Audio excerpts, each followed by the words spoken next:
அனைவருக்கும் வணக்கம். நம்ம இந்த காவேரி விவகாரத்துல கர்நாடகம் தொடர்ந்து காவேரி ஆணையத்திற்கும் காவேரி அந்த ரெகுலேஷன் கமிட்டி கொடுத்த உத்தரவை மதிக்காமல் நமக்கு இப்ப 3500 கனஅடி திறந்து விட சொல்லியிருக்காங்க. 23ஆம் தேதியிலும் திறந்து விடப்பட்டிருக்க வேண்டும். எதுவுமே செய்யவில்லை. அவங்க காவிரி அவருடைய முதல்வரும் தமிழகத்துக்கு எதிராக பேசி வருகிறார். ஸோ இந்த நேரத்தில் வருகிற திங்கட்கிழமை நாளை மறுநாள் தமிழக அரசு சார்பாக முதல்வரின் உத்தரவு பேரில் முதல்வர் கொடுத்த அறிவுரையின் பேரில் திங்கட்கிழமை உச்சநீதிமன்றத்தில் வழக்கு தாக்கல் செய்யப்பட உள்ளது. ஏன்னா இந்த 3500 கனஅடின்னு பார்த்தீங்கன்னா நமக்கு ஒரு 4.5 டிஎம்சி தான். அது இல்லாமல் கடந்த 2 மாதங்களாக நமக்கு வர வேண்டிய அதாவது மொத்த ஃப்ளோவில் நம்ம ஒரு ரெப்போ டேட்டா வச்சு பார்த்தீங்கன்னா நமக்கு வர வேண்டிய மொத்த ஃப்ளோவில் நமக்கு மேலும் ஒரு 17 டிஎம்சி நமக்கு வர வேண்டிய தண்ணி இருக்கு.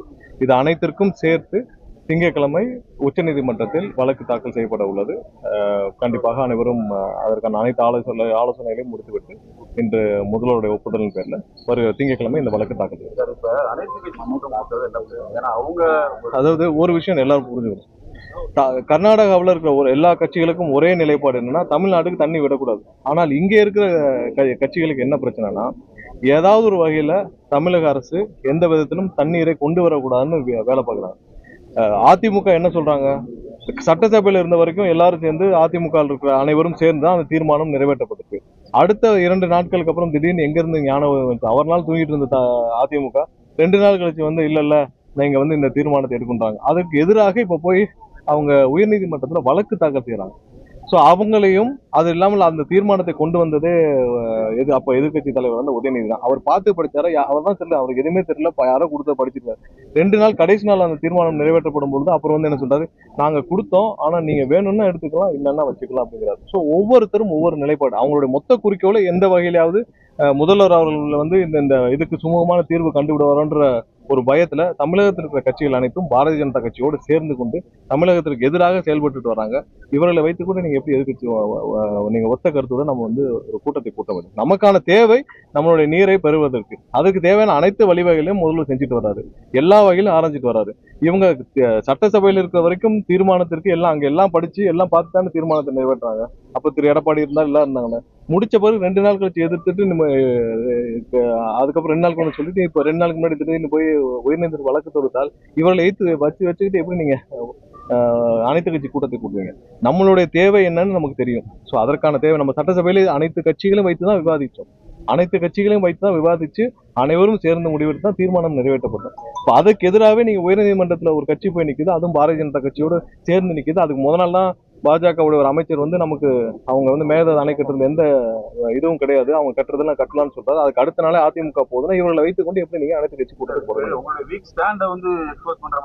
எந்த ஸ்டாண்ட் இல்ல அவர்கள் தான் இப்ப அங்க இருக்கிற எல்லா கட்சியும் ஒரே மனதோடு நமக்கு கொடுக்கூடாது நிக்கிறாங்க. ஆனா இவர்கள் நம்மளுடைய அப்ரோச்சில் எல்லாரும் டிஃபரெண்டா இருக்காங்க.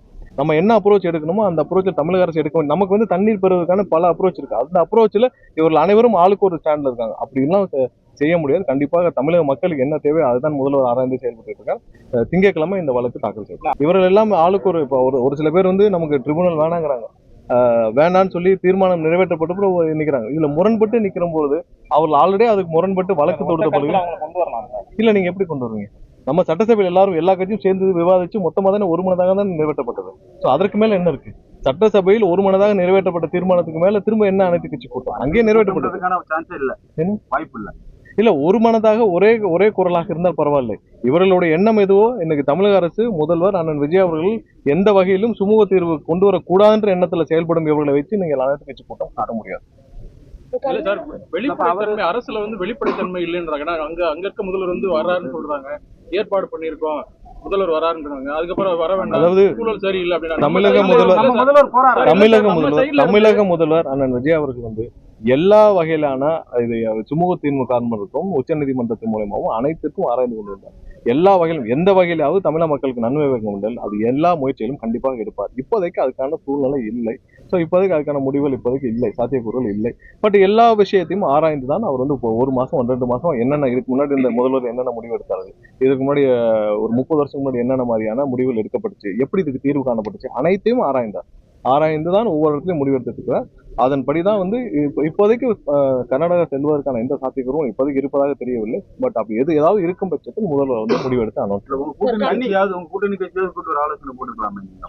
இல்ல நம்ம நீங்க விட்டுட்டா கூட இல்ல கூட்டணி கட்சிகளுடன் கண்டிப்பாக முதல்வர் வந்து ஒவ்வொரு கட்சி தலைவரும் ஆலோசிச்சு ஒவ்வொரு முடிவுகளுக்கும் ஆலோசிச்சு தான் கண்டிப்பா எல்லாத்தையும் பேசிட்டு இருக்கோம். அதையும் தாண்டி தமிழக மக்களுக்கு என்ன தேவைன்னு தெரியும், அதெல்லாம் சேர்த்து தான் முடிவு வந்து 4.5 டிஎம்சி தான். அது இல்லாமல் நீங்க போன கடந்த 3 மாதத்தில் நமக்கு வர வேண்டிய தண்ணீர் வந்து 17 டிஎம்சி கிட்ட இருக்கு. ஸோ அதையும் சேர்த்து தான் ஒவ்வொரு வருஷமும் வந்து அவங்க தேவையானப்ப திறந்து விடுறோம், நம்ம உச்சநீதிமன்றம் போறப்ப திறந்து விடுறதும், அப்புறம் அதுக்கப்புறம் நம்ம போகாம இருக்க முடியாது. இது ஒவ்வொரு நாளும் இது தொடர்கதையா இருக்கு, ஒரு முடிவாக இருக்க வேண்டும். இது தொடர்பு இந்த வழக்கு வந்து கண்டிப்பாக நம்மளுடைய உரிமையை நிலைநாட்டுக்கான வழக்காக இருக்கும். இதை தொடர்ந்து நடத்துவோம். கண்டிப்பாக இது வந்து இந்த வழக்கோடு கண்டிப்பாக எப்பப்பெல்லாம் அவங்க தண்ணி திறந்து விடலையோ இது தொடர்ந்து நடக்கும். இதுக்கு ஒரு நிரந்தர தீர்வு வரும் வரை இந்த வழக்கு தொடர்ந்து. தீர்வுன்றது என்ன மாதிரியான தீர்வு சார் எதிர்பார்க்குறீங்க? ஏன்னா இது வந்து வாரியம்ன்ற அம்சம் தான் நல்லா இருக்கும். ஆணையன்றனால சரி அவங்க பரிந்துரை தான் பண்ண முடியும். இல்ல பரிந்துரை தான் பண்ண முடியும், அதை எடுத்து அவங்களால கையாள முடியாது. தமிழக வெற்றி கழக அரசு என்ன கேட்க போறீங்க? வாரியம் கேட்க போறீங்களா இல்ல என்ன மாதிரி? இல்ல வாரியம் நம்ம இப்ப கேட்டு நமக்கான தீர்மானம் நிறைவேற்றப்பட்டிருக்கு. நம்ம உச்சநீதிமன்றத்துல இப்ப தண்ணி திறக்கிறதுக்கான இதை வந்து கொண்டு வரோம். வாரியத்திற்கு கேட்க போறோம். இவர்கள் அதுக்கும் சரி செவிசாய்க்கவில்லை. நமக்கு தேவையான தண்ணீரை வேண்டுன்றதுல நம்ம கேட்க போறோம். அது இல்லாமல் வாரியத்துக்கு தனி வழக்காக கொடுக்க வேண்டும். அதுவும் விரைவில் ஆலோசித்து முடிவெடுக்கும். எல்லாமே தனித்தனி சார், மேகதாது வாரியம் எல்லாமே தனித்தனியான வழக்கு, தனித்தனி வழக்காக தான் தொடுக்க முடியும். அதற்காக தனி வழக்காக தொடுக்கப்படும். தண்ணி கொண்டு வந்துருவாரு. இல்ல கண்டிப்பா இதுதான் நமக்கு இருக்க வழி. அந்த வழியை நம்ம கண்டிப்பா செய்வோம். ஏன்னா ஒவ்வொரு வருஷமும் அந்த வழக்கை நம்ம சரியாக கையாளாமல் நம்ம போய் வழக்கு பதிவு செய்யப்போ அவங்க தண்ணி திறந்துருவாங்க, உடனே அப்புறம் நீங்க விட்டுருவாங்க. அப்படிலாம் கிடையாது. நமக்கு தேவையான 17 டிஎம்சி இருக்கு. அந்த டிஎம்சி ரெப்போர்ட் அப்படி நமக்கு கடந்த 3 மாதத்துல வந்த மழையில் அந்த ஃப்ளோவில் அவங்களுக்கு 3 அணைகளும் சேர்த்து கடந்த மாதம் வந்து 57 டிஎம்சி இருக்கு. அதெல்லாம் சேர்த்து நமக்கு வர வேண்டிய தண்ணி மொத்தம் இது வரைக்கும் ஒரு 17 டிஎம்சி இருக்கு. அனைத்தையும் அவர்கள் திறந்து விட வேண்டும். ஸோ ஒவ்வொரு நேரமும் அனைத்து கடநில மாநிலமான தமிழகம் மற்றும் அனைத்து மாநிலங்களுக்கும் என்ன அந்த காவிரி ரெகுலேஷன் கமிட்டி கொடுக்குறோம் அதை திறந்து விடுவதில் அவர்களுக்கு எந்த சிக்கலும் இருக்கு. அப்படி முடியாத பட்சத்தில் நமக்கு ஒரு நிரந்தர தீர்வு வேணும். அதை நோக்கி தான் நம்ம பயணிக்கிறோம். கர்நாடகாவில் தண்ணி திறந்து அங்க இருக்கிற அரசியல் கட்சிகள் இதை வைத்து தான் 100 வருஷம் அரசியல் செஞ்சுட்டு இருக்காங்க. அதை தாண்டி நம்மளுடைய உரிமைகளை நம்ம நிலையாட்ட வேண்டிய கட்டாயத்தில் இருக்கிறோம். அவர்களுடன் சேர்ந்துக்கிட்டு நம்ம கூட இருக்கிற அரசியல் கட்சிகளும் அவங்களுக்கு ஆதரவாக இங்க செயல்படுறதா நமக்கு வருத்தமான செயல். அதையும் தாண்டி இந்த வழக்கு இந்த திங்கட்கிழமை தாக்கல் செய்யும். அடுத்தடுத்த லீகல் ஸ்டாண்ட் என்ன பண்ணணும்னு முதல்வர் வந்து அவங்களுக்கு ஏதாவது நிவாரணங்கள் அந்த மாதிரி அசஸ் பண்ணிட்டு இருக்கீங்க சார்? நம்ம சைடுல இருந்து இல்ல பண்ண முடியல, குறுவை பண்ண முடியலன்னு சொல்லியிருக்காங்க. இல்ல அதுக்கான ஆலோசனைகளும் அசஸ்மெண்ட்டும் முதல்வர் அலுவலகத்திலிருந்து செய்யப்பட்டு வருகிறது. அது என்ன செய்யணுமோ கண்டிப்பாக முதல்வர் டெம்பரரி அரேஞ்ச்மெண்ட்ஸ் எதுவும் பண்ற மாதிரி சில ஆலோசனைகள் நடைபெற்று வருது. எல்லாமே முடிந்த பிறகு அனௌன்ஸ் பண்றோம். விஷயத்துல 1 மந்த்துக்கு ஒரு ரீடிங்ன்றது இல்ல 1 மந்த் ரீடிங் வந்து இப்போதைக்கு நம்ம வந்து அசஸ் இல்லை. ஸோ இது இப்போ நாங்கள் லாஸ்ட் 1 வீக் இப்போ கொஞ்ச நேரத்தில் அந்த டேட்டா வெளியிடப்படும். இது வரைக்கும் 15,000 இன்னைக்கு வரோட 15,000 பேருக்கு கனெக்ஷனுக்கு நம்ம இது வரைக்கும் ஃபுல்லாகவே அது ரீஅசஸ்மெண்ட் பண்ணியிருக்கோம். அதில் 100 பேருக்கு மட்டும்தான், குறைந்தபட்சம் 100 பேருக்கு மட்டும்தான் மிஸ்மேட்ச் இருக்குது. அந்த மிஸ்மேட்ச் எதுக்குன்னா டோர் க்ளோஸ் ஆயிருக்கு, டோர் லாக் இருந்த இடத்துல அவங்க வந்து ரீடிங்கை அப்ராக்சிமேட்டாக போட்டு போயிருக்காங்க. ஸோ அவ்வளோதான்.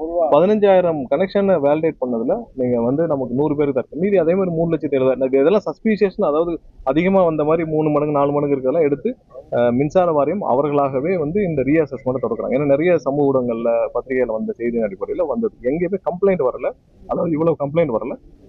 ஸோ இந்த ரீஅசஸ் முடியும். ஏன்னா இப்போ நேற்று வந்த டேட்டா படி பார்த்தீங்கன்னா ஒரு 0.05 அந்த லெவலுக்கு தான் வந்து மொத்தமான கனெக்ஷன்ஸ் தான். 15,000 கனெக்ஷன்ல 100 தான் வந்து. ஸோ அது இந்த மிஸ்மேட்ச் வந்து நார்மலா டோர் லாக் இருக்கிற இடத்துங்கள்ல அவங்க போறப்ப வரக்கூடியது தான். ஸோ இது வந்து எனக்கு தெரிஞ்ச வரை பூதாகரமாக எதிர்கட்சி எல்லாம் சொல்ற அளவுக்கான இல்லை. இது நார்மலா தான் இருக்கு. இருந்த ரீடிங் கரெக்டா தான் இருக்கு.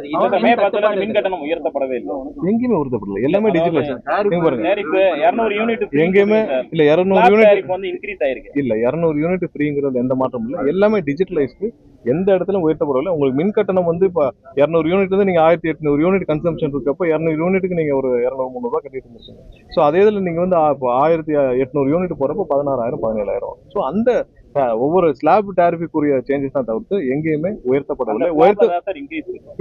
உயர்த்தப்படவில்லை, கண்டிப்பா உயர்த்தப்படவில்லை. 26க்கு முன்னாடி 500 யூனிட் வரைக்கும் யூஸ் பண்ணி, ஏன்னா இந்த வருஷம் நம்ம டாரிஃப் ரிவிஷனும் பண்ணல. 3.50 தான் இந்த வருஷம் நம்ம டாரிஃப் ரிவிஷனும் பண்ணல. ஏன்னா அந்த அதையும் ஹோல்டு பண்ணிட்டு இருக்காங்க. டாரிஃப் ரிவிஷனும் பண்ணல. எந்த இடத்துல மிஸ்மேட்ச் இல்லை. எல்லாமே டிஜிட்டலைஸ் தான். ஏன்னா கையில மேனுவலா பண்றதுல எல்லாமே டிஜிட்டலைஸ் தான்.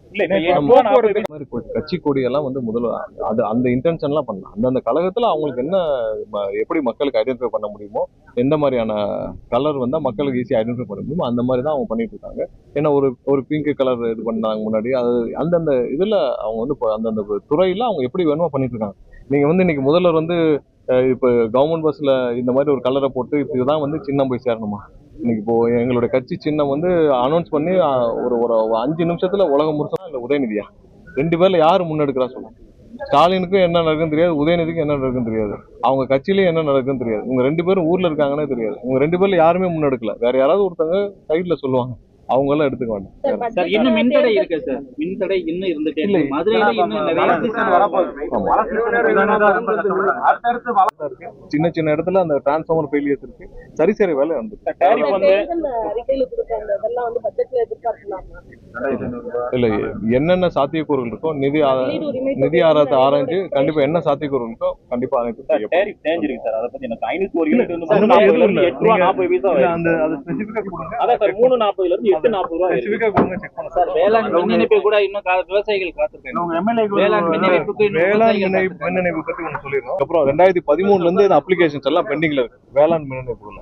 ஸோ ஒவ்வொரு வருஷம் பட்ஜெட்லயும் போன வருஷம் அவங்க வந்து ஒவ்வொரு வருஷமும் இப்போ 50,000 அனௌன்ஸ் பண்ணாங்கன்னா அந்த 50,000 வந்து அந்த நியூ அனௌன்ஸ்மெண்ட் இல்ல, எக்ஸிஸ்டிங் பலசை க்ளோஸ் பண்றது தான். ஸோ இந்த வருஷமும் வந்து நம்ம வந்து மொத்தமா எவ்வளவு பெண்டிங் இருக்கோ நம்ம எடுத்துட்டு இருக்கோம். அதுல தக்கல்ல வாங்கியிருக்காங்க, தக்கல்ல 2019 ஒவ்வொரு வருஷம் வாங்கியிருக்காங்க, அதெல்லாம் நிறைய பெண்டிங் இருக்கு. ஸோ மொத்தம் இப்போ இது வரைக்கும் 73,000 கனெக்ஷன்ஸ் வேளாண் மின் இணைப்புகள் பெண்டிங் இருக்கு. அதுல ஃப்ரீ அதாவது நார்மல் இதுவும் தக்கலும் சேர்த்து. ஸோ எவ்வளவு கொடுக்கலாம்னு சொல்லி ஆராய்ந்து கண்டிப்பா அப்ரூவல் தெரியல, இந்த வருஷம் எவ்வளவு கொடுக்கலாம்னு சொல்லி கண்டிப்பா பட்ஜெட்ல அனௌன்ஸ் பண்ணுவோம்.